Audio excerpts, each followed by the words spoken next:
ፋዘርና ማዘር እዚህ ነች ተናገር ሲባል ሰምቼ ያንተ ናቸው የኔዎቹ ባክ ገጠር ነው ትግራይ ያዛኛው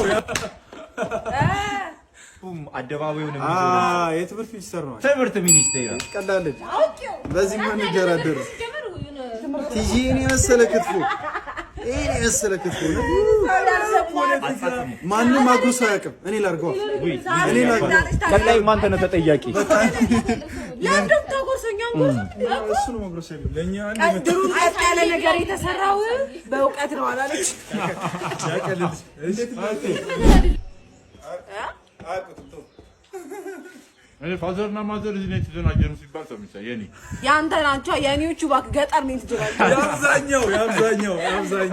ያዛኛው ተመልካች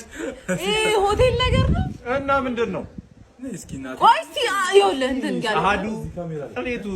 ሰልስቱ ሆቴል ነገር እኮ እንትን ሆቴል ነው መሰለኝ ይልማ ሆቴል ነው አራታ ይበናት ቡናና ሻይ ነው እንዴ ረዲ ልቤ ነካው ቅድም ወላጆቻችን ስትል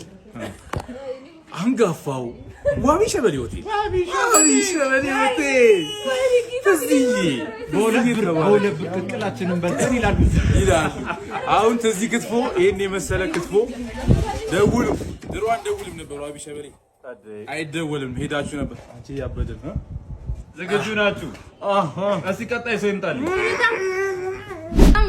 ድሮ በጣም ቁመቱ ረጅም ስለነበረ ማለት ነው አዲስ አበባ ውስጥ በጣም ይካበቃ እንትን ህንጻ ምናምን ይባል ነበር የድሮ የኢትዮጵያ ንግድ ባንክ እና የድሮ ንግድ ባንክ የታ በኢየሱስ አንተ ረስቼዋለሁ ነው አዩ የድሮ በስማ እኛ 90ዎች አሰራሩ ራሱ እኔ በ2000 አሁን እኔ 2015 በስማ መጀመሪያ ግን የመሰለ ጉብ ህንጻ እንዴት ነው የማታውቁት ደብሮቅትናል ደብሮ አረከኝ እሺ በኢየሱስም እንትን እንዳይሆን በእናት ፒያሳ አካባቢ ነው የሚገኘው መሰለኝ አይደለም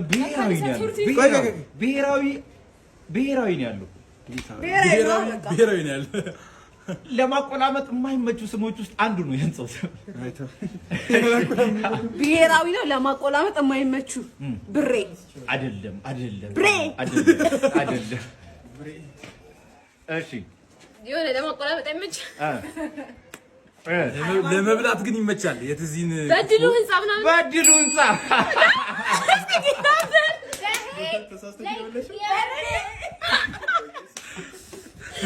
እሱ ቻው አጣጥም